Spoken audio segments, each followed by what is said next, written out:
Hello everyone, welcome to Madhumita's delight. আজ share করব পুরনো অথেন্টিক একটি রেসিপি, তালের বড়া। সামনেই জন্মাষ্টমী, আর এই সময় আমরা প্রত্যেক বাড়িতেই কম বেশি তালের বড়া বানিয়ে থাকি। আমরা বাড়িতে আজ তালের বড়া বানিয়েছি। একটা বড়া ভেঙে দেখাচ্ছি কতটা নরম আর তুলতুলে হয়েছে, আর ভিতরে কিন্তু একটুও কাঁচা নেই, খুব ভালোভাবেই কুক হয়েছে। যেভাবে আমি বানিয়ে দেখাবো সেইভাবে বানালেই 100% বড়া এরকম নরম তুলতুলে আর খুবই সুন্দর হবে। আমরা বলতে আমি, মা, সাথে বৌদি, আমরা সবাই মিলেই আজ একসঙ্গে বাড়িতে তালের বড়া বানিয়েছি। তালের বড়া বানানোর থেকে তালের পাল্প বের করা অনেকটাই ঝামেলার কাজ। তো এই ঝামেলার জন্য আমরা অনেকেই বাড়িতে বানাতে চাই না। আমি আজকে দুটো সহজ পদ্ধতি দেখাবো, যার মাধ্যমে তালের পাল্প খুব ইজিলি বের করা যায়। তাহলে ফার্স্ট স্টেপে দেখব তালের পাল্প বের করার পদ্ধতি, আর সেকেন্ড স্টেপে নরম ও তুলতুলে বড়া বানানোর সঠিক পদ্ধতি। প্রথমে তালটা জলে ধুয়ে ভালো করে পরিষ্কার করে নেব। তারপর তালের উপরের যে এই খোলাটা, এটা হাত দিয়ে তুলে ফেলে দেব।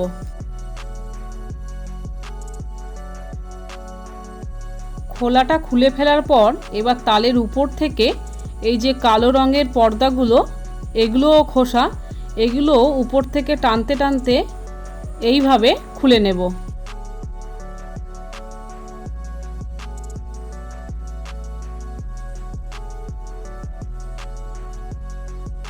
তালের উপর থেকে কালো খোসাগুলো ছাড়িয়ে নেওয়ার পর তালের আঁটিগুলো হাত দিয়ে ছাড়িয়ে নিয়েছি।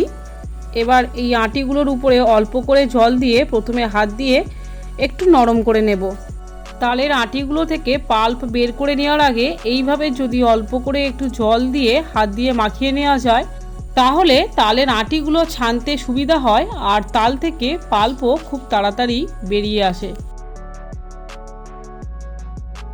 তারপর একটা গামলার উপর এরকম একটা চারিদিকে ফুটো করা একটা থালা বা একটা গামলা এরকম বসিয়ে নেব, আর একটা তালের আঁটি নিয়ে এই ফুটোর গায়ে ভালো করে ছানতে থাকবো।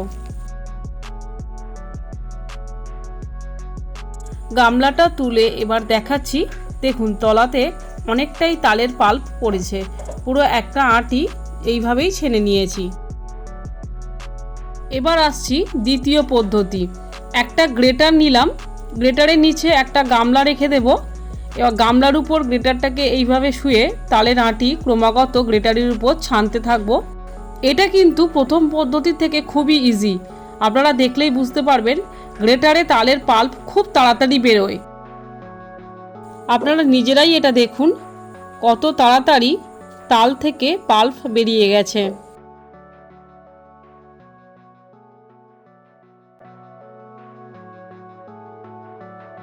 তালটা পুরোটাই ছেনে পাল্প বের করে নিয়েছি। এবার একটা পরিষ্কার ন্যাকড়া বা সুতির কোনো কাপড় নিয়ে তার উপর তালের পুরো পাল্পটা রাখবো। তারপর কাপড়টা উঁচু করে তুলে নেব, আর নিচে একটা গামলা রেখে দিয়ে কাপড়টা চাপ দিয়ে ছেঁকে তালের পাল্পটা বের করে নেব। এইভাবে ছেঁকে নিলে তালের পাল্পের মধ্যে বা রসের মধ্যে কোনো রকম কোনো লোম বা চোঁচ জাতীয় জিনিস থাকবে না। খুব সুন্দর আর নিখুঁতভাবে, বলতে গেলে পারফেক্টভাবেই তালের রসটা পুরো ছেঁকে বেরিয়ে আসবে। তালের পাল্পটা ছেঁকে নেওয়ার পর গামছা খুলে দেখাচ্ছি, দেখুন কতটা লোম এর মধ্যে রয়ে গেছে। তালের পাল্প বের করে নেওয়ার পর একটা পাত্রে চায়ের কাপ মেপে 1 কাপ সুজি রেখেছি, আর তার মধ্যে 1/2 কাপ জল দিয়েছি। জলটা এতটা পরিমাণেই দেব যে সুজিটা পুরো জল টেনে নেবে। এবার তালের পাল্পের মধ্যে 2 কাপ চিনি দেব। সব তাল কিন্তু একই রকম হয় না, কোনো তাল একটু বেশি মিষ্টি হয়, কোনোটা একটু তেতো হয়, সেটা বুঝেই চিনি দেব।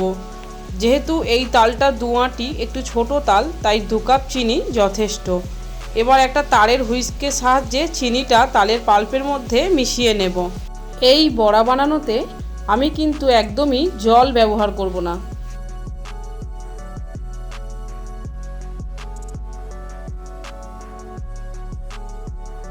চিনি মিশিয়ে নেওয়ার পর ভিজিয়ে রাখা সুজি দেব।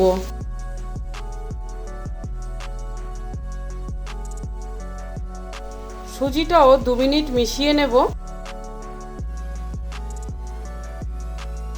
এরপর 1 কাপ চালের গুঁড়ো দিলাম আর 2 কাপ ময়দা দিলাম। যারা জন্মাষ্টমী বা পুজো উপলক্ষে তালের বড়া বানাবেন তারা কিন্তু চালের গুঁড়োটা স্কিপ করে পুরোটা ময়দা আর সুজি দিয়ে বানালেই হবে। এছাড়া দেব গুঁড়ো দুধ। আমি এখানে 10 টাকার একটা আমুল স্প্রের গুঁড়ো দুধের পুরো প্যাকেটটাই দিলাম।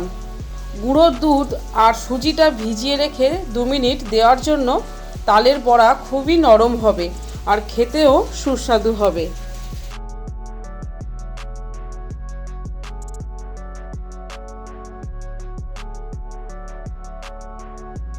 এই মিশ্রণটা খুব কিন্তু শক্ত হবে না, একটু নরম হবে, তাহলে তালের বড়া খুবই সফট হবে। আমি চামচ দিয়ে দেখাচ্ছি যে কতটা সফট হবে। এই যে এমনই সফট হবে। চামচ থেকে মিশ্রণটা এভাবে সহজেই পড়ে যাবে। এটাই এর সঠিক কনসিস্টেন্সি। সব শেষ পদ্ধতি, বড়াগুলো ভেজে নেওয়ার পালা। তাই কড়াইতে পর্যাপ্ত পরিমাণে রিফাইন্ড তেল দিয়েছি। তেল ভালো গরম হলে গ্যাসের ফ্লেম লো টু মিডিয়ামে রেখে বড়াগুলো এইভাবে হাত দিয়ে কেটে তেলের মধ্যে দেব।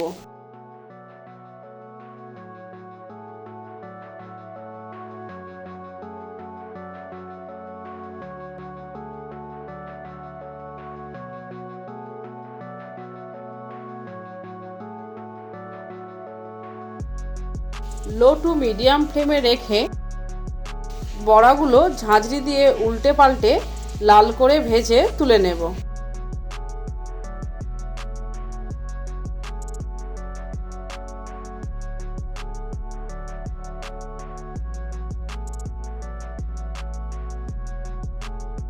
বড়াগুলো ভাজা হয়ে গেছে।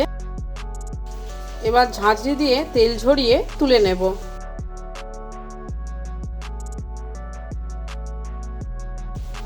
এইভাবে পরের বড়াগুলোও সব ভেজে নেব। ভিডিওটি ভালো লাগলে প্লিজ লাইক ও শেয়ার করুন আর আমার চ্যানেলটি সাবস্ক্রাইব করার অনুরোধ রইল। পাশের বেল আইকনটিও প্লিজ প্রেস করুন, তাহলে আমি ভিডিও আপলোড করা মাত্রই আপনাদের মধ্যে নোটিফিকেশান পৌঁছে যাবে। প্লিজ সাপোর্ট মি, তাহলে আমি আরও অনেক ভালো ভালো ভিডিও বানানোর উৎসাহ পাবো। ভালো থাকবেন। আবারও দেখা হবে পরবর্তী কোনো ইন্টারেস্টিং ভিডিওতে।